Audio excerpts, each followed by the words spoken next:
जहाँ पे भानूर में बीडीएल टाउनशिप है, टाउनशिप में घर घर में कपड़े बर्तन धोने के काम करके हमको पाल पोस के बड़े किए हैं। एक वक्त ऐसा था, खाने खाने के लिए हम परेशान हुए थे, लोगों के खर्चों के गालियां सुन के हम परेशान हो गए थे। हमको कुछ दिख रहा नहीं था आगे कुछ, ये जिंदगी यहाँ तक खत्म हो चुकी है, अभी मेरा टाइम खत्म हो चुका है। मगर एक डिसीजन लेने की वजह से हमारी लाइफ कहाँ से कहाँ तक बदली है। अगर आप यहाँ पे बैठे इस हाल में हर एक पर्सन आज अगर डिसीजन लेते हैं, आने वाले 2 साल के अंदर 5 लाख के ऊपर की इनकम से आप यहाँ पे डीयूसीडी बन के स्टेज पे आ सकते हैं। यस, 100% आप सब लोग डीयूसीडी है यहाँ पे। मैं आपको बताऊंगा, आपको फेथ दिलाऊंगा। पहले उससे पहले हमारे वाइफ और बच्चे बात करेंगे। Good morning. Good morning. तो मेरा नाम समीर है, मैं 8 क्लास में पढ़ता हूँ।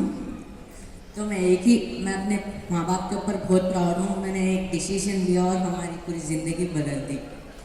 Thank you. Good morning everyone. So नाम मेरा सुहाना है, 10वीं कक्षा में पढ़ती हूँ मैं। एंड लोगों ने मुझे पहली बार बात करते हुए सुन रहे होंगे थोड़े लोग। सो मैं बस इतना कहना चाहूँगी कि लोग जो है दूसरे बच्चे जब उनके एम्बिशंस उनसे पूछे जाते हैं, वो कहते हैं कि मैं सचिन तेंदुलकर को बहुत मानता हूँ, वो मेरी इंस्पिरेशन है। मैं पीवी सिंधु को बहुत मानती हूँ, वो मेरी इंस्पिरेशन है। लेकिन मेरी ऐसी किस्मत है कि मुझे किसी और को इंस्पिरेशन की तरह लेने की ज़रूरत नहीं है, क्योंकि my inspiration that's my dad. मेरे पापा मेरी इंस्पिरेशन है। और जब मैं उन्हें देखती हूँ तो मुझे हर बार ये लगता है कि यार मुझे तो ऐसे ही बनना है ज़िंदगी में। अगर ऐसे बन जाए ना तो सब लोग हमें सेलिब्रिटी मानेंगे और अच्छा इंसान मानेंगे। My dad is an example of what kind of person should a person be in their lifes. And आगे आपको पापा कहानी बता देंगे, लेकिन मैं बस इतना कहना चाहूँगी कि पापा ने कभी हमको ऐसा फील नहीं होने दिया कि हमको इतनी प्रॉब्लम्स है। ट्रस्ट में जब क्राउन का रिकॉग्निशन होता तब हमें पता भी था, तब हमें पता चला कि हमारी कोई सैड स्टोरी भी है। जब तक हमें भनक भी नहीं लगने दी थी पापा ने कि नॉट इवन मी, इवन मामा को भी किसी ने आइडिया तक नहीं था। इतने सारे प्रॉब्लम्स, इतने सारे टेंशन्स पापा ने अकेले हैंडल किए थे और हमें किसी को भी कोई भी चीज़ की कमी महसूस नहीं होने दी। एंड आई डोंट थिंक कोई और कर सकता है उनकी जगह पे। Thank you so much. Love you papa, love you mummy. Good morning.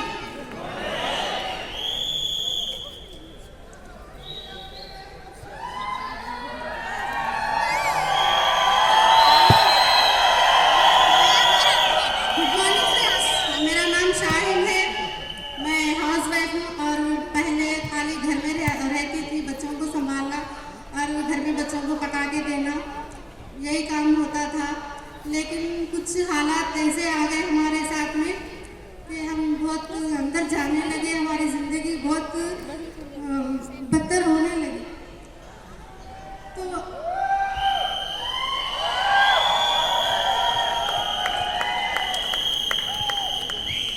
तो कुछ समझ में नहीं आ रहा था। अब मेरे हस्बैंड बहुत परेशान रह रहे थे और उनके साथ में मेरे को मीटिंग को निकलना पड़ा। और बहुत सारे लोग बोलते थे ट्रैवल्स का बिजनेस छोड़ के साधनों के बिजनेस में जा रहे हैं और पूरी ज़िंदगी ख़राब कर ली है तुम लोगों ने। और कहीं पर हमारे रिलेशन में भी बोलते थे तुम लोग पागल हो गए, तुम लोग दीवाने हो गए, तुम लोगों को क्या की हो गया, तुम लोगों को क्या की कर दिए, ऐसा बोलते थे बहुत लोग। तो उनकी बात को भी हम ऐसे वो कर देते थे, लेकिन हम मीटिंग नहीं छोड़ते थे। हर मीटिंग में जाना, हर बार सुनना सीखना यही करती थी मैं भी। और उनके साथ में मैं मीटिंग को जाने लगी और पैसों की तो बहुत मजबूरी थी। 10-10 रुपये को भी सोचना पड़ता था। अगर बच्चे कभी दिन कुछ खाने के लिए 10-20 रुपये भी अगर पूछते थे ना तो मैं एक दिन की तरकारी आ जाती, बेटा तुम लोगों को कहीं को देना पैसे, ऐसा सोचती थी मैं। तो इसके दौरान बहुत ही परेशानी आ गई हमारे साथ में कि हम पूरा अंदर ही अंदर चले गए, हमारा घर भी चलेगा।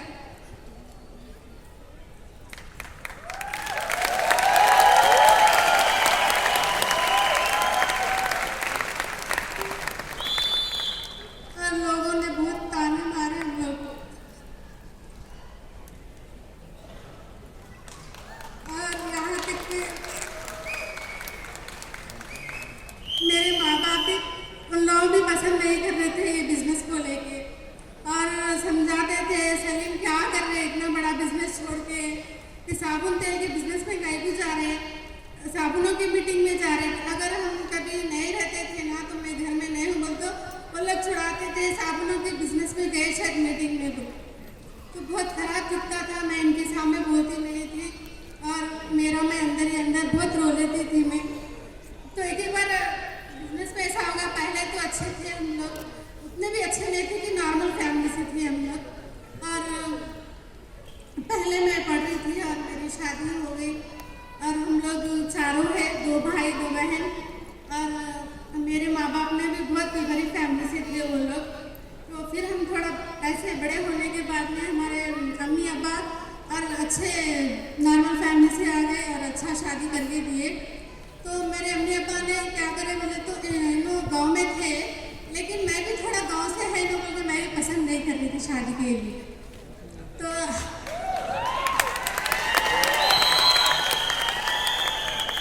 अम्मी अब्बा ने क्या बोले, परिवार छोटा है और लड़का बहुत होशियार है, अच्छा है, बहुत खुश रखता और सिटी में ही रहता है बच्चा, अच्छा है बेटा।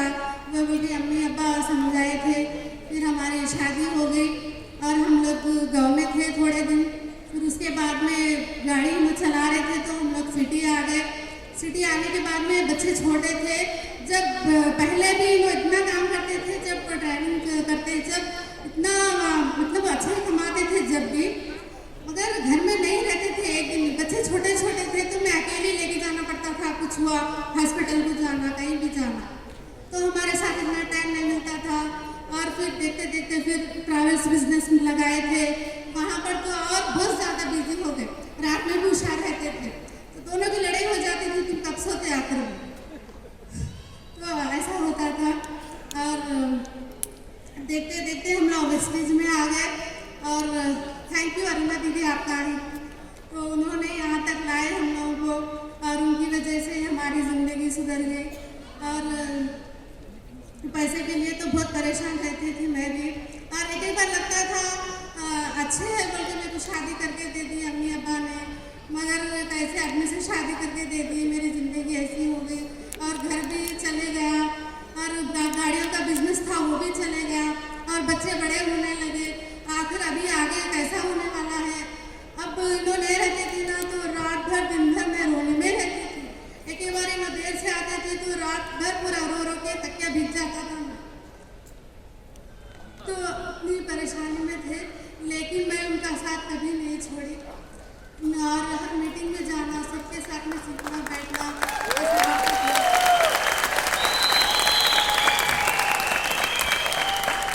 मैं नहीं दूंगी तो साथ और कौन देगा।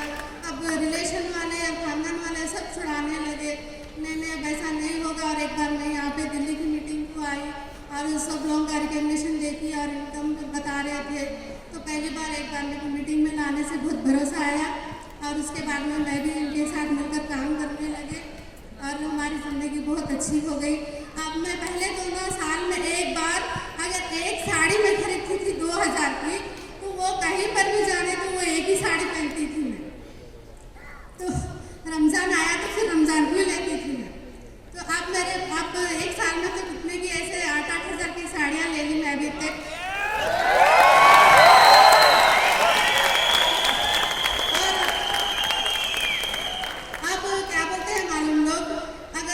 शादी में या फंक्शन में ऐसा जाती रहती ना, तो पहले मैं देखते मेरे कपड़ों को देखते रहते, सलीम को तो अब अच्छे पैसे आ रहे ना, हम लोग छुड़ाए थे, हम लोग दीवाने थे, अब अच्छे आ रहे पैसे, देखो अब हमारे बच्चों को भी लेके जाओ तुम्हारे साथ मीटिंग में।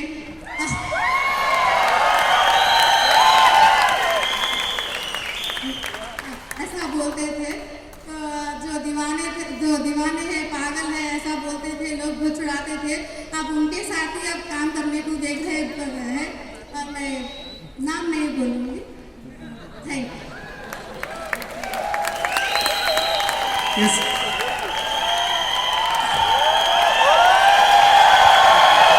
Thank you thank you thank you thank you thank you so much, thank you so much आपके प्यार के लिए। सबसे पहले मैं शुक्रगुजार हूँ अल्लाह ताला का, क्योंकि उनके बिना पता भी नहीं होता। सबसे पहले मैं शुक्रगुजार हूँ अल्लाह ताला का, उसके बाद हमारे जो पेरेंट्स, उसके बाद हमारे जो ग्रेट सभी अप्लायंस का, क्योंकि यहाँ पे सबसे पहले मैं नाम लेना चाहता हूँ। हमारी माँ मेरे को पैदा करके मतलब इस दुनिया में लेके आए, फिर वापस दूसरी दुनिया में लेके आए, जो बिजनेस बता के मेरी जो ग्रेट अपलाइन अरुणा दीदी यहाँ पे है, तो हमारे बीच ही है, तो मेरा अपलाइन यहाँ पे ठहरे, क्योंकि उनके बिना इस दुनिया में कोई भी बिजनेस करे तो बोले तो मैं भरोसा नहीं करता था, क्योंकि उनके पास मैं उनके घर में गाड़ी चलाता था, उसके वजह से मना नहीं कर पाया। मगर पता नहीं उस टाइम ऐसा टाइम था जो हमारी दीदी के वजह से मैं आज बिजनेस में आके यहाँ पे इतना बड़ा मेरी लाइफ बदल गई। थैंक यू सो मच दीदी, थैंक यू सो मच। पता नहीं था, पहले दिन जब बुलाए थे मेरे माइंड में अलग चल रहा था। वो जो अरुणा जी, उनको जरा कैमरे पे देखो। आपको पता है, समझे आप, ये सलीम इनके घर में ड्राइवरी करता था, तो इन्होंने एक कहा सलीम आ जाओ, एक बिजनेस है। इनको बिजनेस करना नहीं था, अरुणा जी को सलीम को देना था, और बेचारा सलीम इसलिए चला गया, इनके नौकरी करता था, इनने कहा तो साइन कर लो। अरुणा जी अभी आप किस लेवल पर हैं? बिजनेस कर रही हैं आप? अरे डायमंड है बेटी, तो सलीम पे ड्यूटी जाने का डायमंड की देखो कितनी गजब की बात है कि आपको जो व्यक्ति बिजनेस में लाए, सलीम के लिए अरुणा जी एक बहुत बड़ी अपॉर्चुनिटी खोल दी, और अरुणा जी के लिए सलीम ड्यूटी चला गया, तो उनको लगा यार ये तो चल गया तो बड़ी डैमेज चले जाती है, तो बिल नहीं चुके। तो thank you so much, thank you thank you thank you. हमारे सारे अप्लायंस यहाँ पे हैदराबाद के हमारे great mentor Indraveer sir, Satyendra Kaur ma'am, उसके बाद चरण सिंह सर, भार्गवी दीदी और सत्यनारायण कुलकर्णी सर, राजन्ना प्रसाद सर, तो इन सबके हेल्प से मैं यहाँ तक पहुँचा हूँ। तो सो मैं बताना चाहूँगा, यहाँ पे आप देख सकते हैं पीछे, जब इस बिजनेस में आने से पहले क्या था मैं, राइट, हम कहाँ से कहाँ तक पहुँच गए। एक बार आप सोच सकते हैं मैं क्या था, असल मेरे भी समझ में नहीं आ रहा मैं क्या कर रहा हूँ। मैं आज नहीं तो 1 लाख रुपए की इनकम के लिए आया था मैं यहाँ पे, 1 लाख की इनकम के लिए, मगर आप देख रहे हैं अब इनकम तो 5 लाख लगभग चले गई है। उसके साथ साथ हमारी लाइफस्टाइल बदल गई है। तो फ्रेंड्स, मैं बताऊंगा इस बिजनेस में आने से पहले मेरा प्रोफेशन मतलब क्या मैं शमशाबाद एयरपोर्ट में गाड़ी चलाता था। उससे पहले मैं जब लगभग 3 साल की उम्र में मेरे पेरेंट्स, मेरे फादर ने एक्सपायर हो गए थे, इंतकाल हो चुके थे। तो उसके बाद हमारे मम्मी ने हमको, दोनों भाई थे हम लोग, दोनों को उन्होंने छोटी उम्र में उन्होंने इंतकाल हो गए थे, तो वो घर का मजदूरी के काम और घरों में काम करते, क्या क्या काम करके हमको पाल के बड़े करे, पढ़ा रहे थे स्कूल में भी। 7th क्लास मतलब मैं 6th क्लास तक गवर्नमेंट स्कूल में पढ़ा हूँ। 6th क्लास तक पढ़ने के बाद उस टाइम पे इतनी परेशानी होती थी, खाने के पैसे नहीं होते थे, क्योंकि वो मजदूरी करते हैं ना खेत में जाने के बाद। वो लोग कितने देते थे, कम से कम 50-60 रुपये देते थे, तो हमारे स्कूल के फीस कपड़े ये पूरे नहीं होता था। जब स्कूल जाता था तो सब बच्चे, आसपास के बच्चे आते थे अच्छे अच्छे कपड़े पहन के, और मेरे कपड़े होते थे फटे होते, राइट, तो अच्छा नहीं लगता था। फिर भी हम गया था 6th क्लास जब पढ़ा था, ट्यूशन पढ़ रहा था, ट्यूशन की फीस के लिए पैसे नहीं होते थे, 2-2 महीने का ट्यूशन फीस पेंडिंग होता था। जैसे बुक्स लेके स्कूल गया, ट्यूशन गया, फिर वापस टीचर पैसों के लिए भिजाते थे। घर जाके मम्मी को पैसे पूछे तो पैसे नहीं है बेटा, फलानी मजदूरी देना है, वो लोग नहीं दिए। फिर मैं ट्यूशन के आता था, वो सर मेरे को ठहरा करते थे, सब लोग पढ़ते थे, मैं ठहरता था, मेरे को अच्छा नहीं लगता था। फिर उस वक्त मैं डिसाइड करा कुछ ना कुछ करना चाहिए, क्योंकि सबके फादर जैसा अगर मेरे भी फादर होते तो मैं भी अच्छा पढ़ सकता था। तो उसके बाद मैं काम करते करते मैं जब न्यूज़पेपर डालने का काम, लगभग मैं ये एज में था, मैं जब ये एज में लगभग 14-15 साल की उम्र थी, न्यूज़पेपर डालने जाता था। सुबह 2:30 बजे और 3 बजे उठ के कम से कम 14 किलोमीटर साइकिल पे, 14 किलोमीटर BDL में लगभग क्योंकि वहाँ से ऑर्डिनेंस फैक्ट्री 7-8 किलोमीटर, वहाँ से भानू, फिर 7-8 किलोमीटर, फिर वहाँ से ऐसा डेली पेपर डाल के फिर स्कूल जाने के लिए जब घर आता था, साइकिल रख के बुक्स लेके, जब घर में खाना गया तो खाना होता था, वहाँ सब्जी नहीं होती थी, मैं पूछता था सब्जी नहीं है, पैसे नहीं है बेटा, जो है मिर्ची डाल के खा के जाओ, ऐसी नौबत होती थी। फिर भी मैं वैसे पढ़ते पढ़ते 7th क्लास में 2nd क्लास में पास हुआ था, मगर मेरे को मजबूरन पढ़ाई छोड़ना पड़ा, क्योंकि फिर उसके बाद सकते हैं मैं काम करते करते अपने पेपर डालते डालते उसके बाद 150 रुपीज़ मिलते थे उस टाइम पे। स्लाइड नेक्स्ट है। तो नेक्स्ट में जब पहली बार काम को गया था एंसिलरी में, ये आप देख सकते हैं यहाँ पे 450 रुपीज़ की सैलरी थी मेरी। यहाँ पे मैं काम करा था, यहाँ पे भी जो वो मशीन ग्राइंडिंग करती तो बारीक जो धुआं पोल्यूशन आता था वो नाक में जाता था, तो परेशानी होती थी, हेल्थ भी खराब होती थी, मगर मजबूरन वहाँ भी मैं कुछ साल काम करा।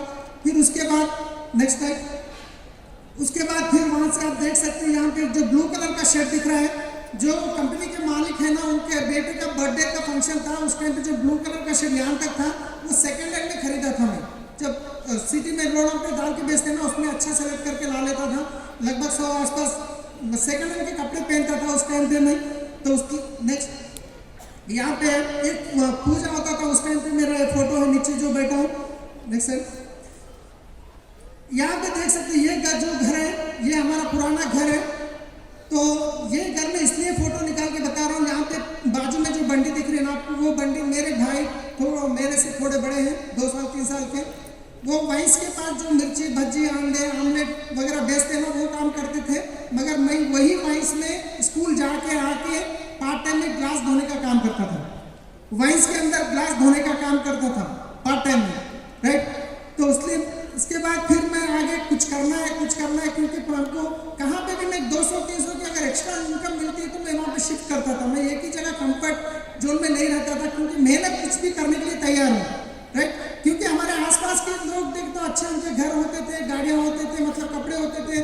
फेस्टिवल में मैं आपको एक बात बताता हूँ, मैं छोटा था, दीपावली आती थी तो हर किसी के पेरेंट्स पटाखे लाते थे, इतने पटाखे लाके वो जैसे शाम होते ही लोग उनके बच्चों से जलाने लगाते थे। हमारे पेरेंट्स लेते, क्योंकि मेरे भी मन में लगता था मैं भी पटाखे जलाऊं, मतलब उस टाइम पे छोटा था, पैसे नहीं होते थे, तो मैं उनके घर के बाजू में जाके ऐसा करता था, जैसे वो पटाखा फेल हो गया मैं जाकर करके मैं ला के घर में जलाता था। मेरे भी पेरेंट थे, मेरे फादर तो मेरे भी कुछ ऐसे करने के लिए कुछ हेल्प करते थे, मतलब ऐसा मेरे को सोचता था। उसके बाद मेरे को लगा नहीं कुछ तो कुछ हमको करना है, हमारे पेरेंट्स नहीं, मेरे फादर नहीं, मेरे को कुछ करना है। फिर उसके बाद मुर्गी फार्म में भी काम करा, मैं तो बहुत काम करा मुर्गी फार्म में। काम मतलब ऐसा नहीं होता था, नीचे जो टॉयलेट होता है वो भी उठाते थे हम, तो वहाँ पे एक ट्रैक्टर थी, ट्रैक्टर भी चलाता था मैं। फिर वो ट्रैक्टर चलाते वहाँ पे लगभग डेली 50 रुपये की मेरी इनकम होती थी, 350 रुपये वीकली पेमेंट होता था। ट्रैक्टर सीखने के बाद मैं एक दूसरे हमारे दोस्त ड्राइवर थे, उनको बोला कहीं पे मेरे को अच्छी जगह ड्राइविंग में लगाओ। वो लेके जाके मेरे फ्रेंड ने अरुणा दीदी के भाई के पास एम्बेसडर कार थी, वो कार पे मेरे को ड्राइवर वहाँ पे लगाए। फिर उनके पास भी कुछ दिन काम करा, फिर उसके बाद उन्होंने गाड़ी चेंज करे, उनको गाड़ी चेंज करे निकाल दिए। उसके बाद रिक्वायरमेंट नहीं थी तो फिर अलग जाके नहीं सिटी में पहुँच गए। वहाँ पे एक TCS में राजेश कुमार वर्मा के थे, वो TCS में वाइफ एंड हस्बैंड करते थे, उनके पास जॉब करना शुरू करा। उनके पास यहाँ पे आप देख सकते हैं रामोजी फिल्म सिटी में उन लोग रामोजी फिल्म सिटी मेरे को घुमाने नहीं ले जाते थे। उनके बच्चे को हमेशा मैं लेके रहता था, क्योंकि दोनों भी ऑफिस जाते, सुबह से शाम तक बच्चे को मैं ही रखता था। बच्चे टॉयलेट भी गए तो मैं ही साफ करता था, बच्चे को खिलाना एक माँ बन के बच्चे को मैं करता था। ड्राइवर के लिए नहीं रखे तो उनके बच्चे को संभालने के लिए मैं ऐसा नहीं मेरे बच्चे को अच्छा संभाला, उनके वजह से मैं उनके साथ रामोजी में गया।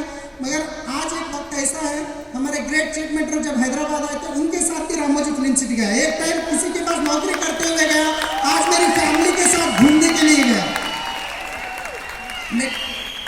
तो यहाँ पे आप देख सकते हैं मेरे क्या उनके पास TCS में करते करते फिर मेरे को शादी भी हो गई थी।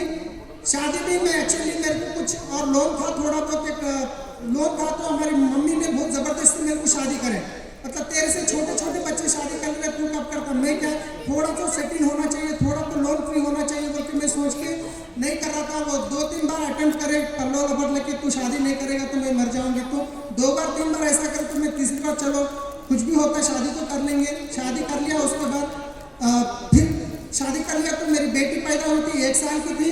अभी खर्चे तो और बढ़ गए, अभी इनको सरलाक और खर्चे बढ़ गए थे, पैसे नहीं होते थे। यहीं पे ड्यूटी करते और नाइट में सिटी कैंप्स था मारुति वैन्स हैदराबाद में बेगमपेट एयरपोर्ट में, जब पुराना एयरपोर्ट था, सिटी कैंप दिन रात में चलाता था, दिन में मेरू कैंप TCS में उनके पास करता था। फिर ये 2 भी छोड़ के फिर मेरू कैंप में गया। मेरू कैंप में कम से कम 4 साल करा मैं, 16-18 घंटे में कंटिन्यूसली गाड़ी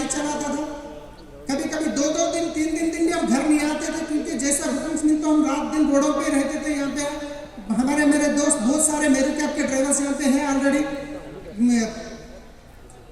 तो फिर वो मेरू कैब में करते करते फिर उसके बाद एक 1.5 महीने का स्ट्राइक हुआ वहाँ पे। स्ट्राइक इसलिए हुआ, सारे ड्राइवर्स मिलकर स्ट्राइक करे क्योंकि हम मेरू कैब वालों को जो 800 पे करते थे वो 1100 पे करने के लिए बोले, तो डिमांड करके 1.5 मंथ स्ट्राइक करे थे। वो स्ट्राइक के टाइम पे मेरे को फिर रेंट पे करना, घर का खर्चा निकालना, कुछ चिट्ठी थी वो भी बनना, वो नहीं हो रहा था। तो इनके पास थोड़ा कुछ सोना था, वो मैं लोन में सुनार की दुकान में रख के फिर एक गाड़ी खरीदा, महिंद्रा लोगान 5029। आज मेरे मेल आईडी में 5029 ही होता, वो पहली गाड़ी थी। वो गाड़ी खरीद के मैं सर्विस देते देते और मेरे कस्टमर्स बढ़ गए। मैं एक गाड़ी चला रहा था, कस्टमर्स और मेरे बढ़ गए। तो मेरे दोस्तों की भी कुछ गाड़ी थी, मैं उनको बोला आप लोग मेरे पास गाड़ी अटैच में लगाओ, मैं आपको मंथली 50-60,000 का बिजनेस दूंगा क्योंकि मेरे होटल से बिजनेस है। आप मेरे को 2500 रुपीज़ पे करो क्योंकि एक लड़की को लगाया कॉल सेंटर में, उनका सैलरी देना पड़ेगा। ऐसा करके शुरू करा, एक बढ़ते बढ़ते बढ़ते बढ़ते 40 गाड़ी मेरे पास चलने लगे। 40 गाड़ी चलने लगे। फिर उसके बाद लगभग 5 लड़के काम कर रहे थे रात दिन। मैं तो रात में भी सोता नहीं था क्योंकि जो भी कस्टमर का कॉल आता, एक्सीडेंट हुआ, इमरजेंसी हुआ, रात में फ़ोन रखता था। 2-2 बजे तक सोचता नहीं था। फिर सुबह के अर्ली मॉर्निंग फ्लाइट की गाड़ियाँ भिजाने के लिए 4 बजे उठ जाता था। तो ये मेरा 2012 में 1 साल हुआ था। उस टाइम का सेलिब्रेट कर रहे थे हम ड्राइवर्स। हम कैसे होते, कुछ दावत पूछते ना, वैसे हम कर रहे थे 1 ईयर का। उस टाइम पे आप ये देख सकते हैं हमारा स्टाफ है, ये लोग हमारे फ्रेंड जो ड्राइवर्स हैं। तो अचानक मेरा बैकग्राउंड आपको पता है क्योंकि वहाँ पे गाड़ियों के पीछे बहुत अच्छा बिजनेस ग्रोथ हो रहा है। फिर उसके बाद नेक्स्ट तो आप देख सकते हैं जैसा मेरा बिजनेस बहुत अच्छा इंप्रूवमेंट हुआ था। 40 अटैच गाड़ी चल रहे थे, मेरे पास महीने की 60-70 हज़ार रुपये की इनकम लगभग आ रही थी। तो मैं सोचा हम अभी एक घर खरीदते हैं क्योंकि घर तो नहीं था, भानू में जो है पुराना घर है, यहाँ पे हॉस्पिटल में एक घर खरीदते हैं। 70 स्क्वायर यार्ड्स का एक घर में 8.5 लाख में खरीदा। कोई कस्टमर के नाम पे HDFC में लोन लेके वो मेरे को दिए। मैं उनको मंथली EMI 25,000 पे कर रहा था। अभी 25,000 EMI बच्चों का स्कूल खर्चा वगैरह वगैरह चल रहा था। मगर जैसे 1 साल बिजनेस अच्छा ग्रोथ हो गया, फिर उसके 4 साल के बाद बहुत अच्छा बिजनेस